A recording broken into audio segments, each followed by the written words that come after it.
টোটোতে তো উঠে পড়েছি, ট্রেনটা পাবো কিনা জানি না। এখন বাজে প্রায় 10টা 49, আর আমাদের ট্রেনই কিন্তু 10টা 49-এ ছিল।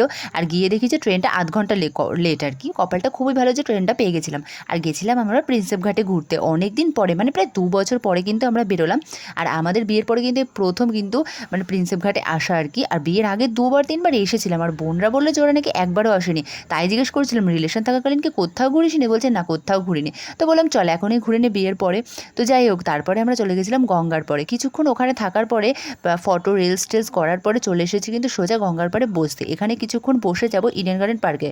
আর জানো তো আমরা একদমই জানতাম না যে এখানে টিকিট মানে কাটতে হয় আর কি। তো এন্ট্রি টিকিট আমাদের 20 টাকা নিয়েছিল, 4 জনের 80 টাকা পড়েছিল। যারা নতুন আসবে তারা কিন্তু অবশ্যই আর কি টিকিটটা আর কি টিকিট কাউন্টারে গিয়ে কেটে নিও। আমরা তো জানতাম না, ফট করে ঢুকছিলাম। তো যাই হোক, টিকিট কেটে ভেতরে আসলাম। আর দেখো বোনের বার এত ছ্যাবলা ছিল না, ভীষণ ছ্যাবলা, মানে ভীষণই হাসাহাসি মজা করতে করতে সামনের দিকে এগোচ্ছিলাম। আর চারি সাইডটা খুব সুন্দর লাগছিল। আর গার্ডেনটা না দেখলাম যে পরিষ্কার করছিল। আর এই সামনে গিয়েই দেখি যে ঘাসও পরিষ্কার করছিল।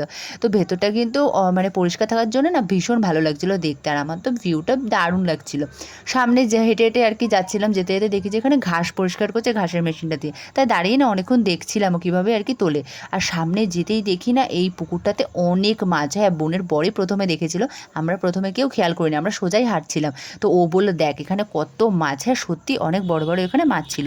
তারপর কি এখানে এসে কিছুক্ষণ একটু ভিডিও টিডিও করার পর না এই গোলগুলোর উপরে একটু বসেছিলাম। আর না ভালো লাগছিল। আর তোমরা না একটু প্লিজ আমার ইনস্টাগ্রামে গিয়ে একটু ফলো করে দিও, এখানে আমি স্ক্রিনে দিয়েই দিয়েছি। প্লিজ প্লিজ তোমরা গিয়ে ফলো করে দিও। আর পরের ভিডিওটা দেখার জন্য অবশ্যই কিন্তু জানিও। চলো পার্ক থেকে এখন বেরোনো যাক।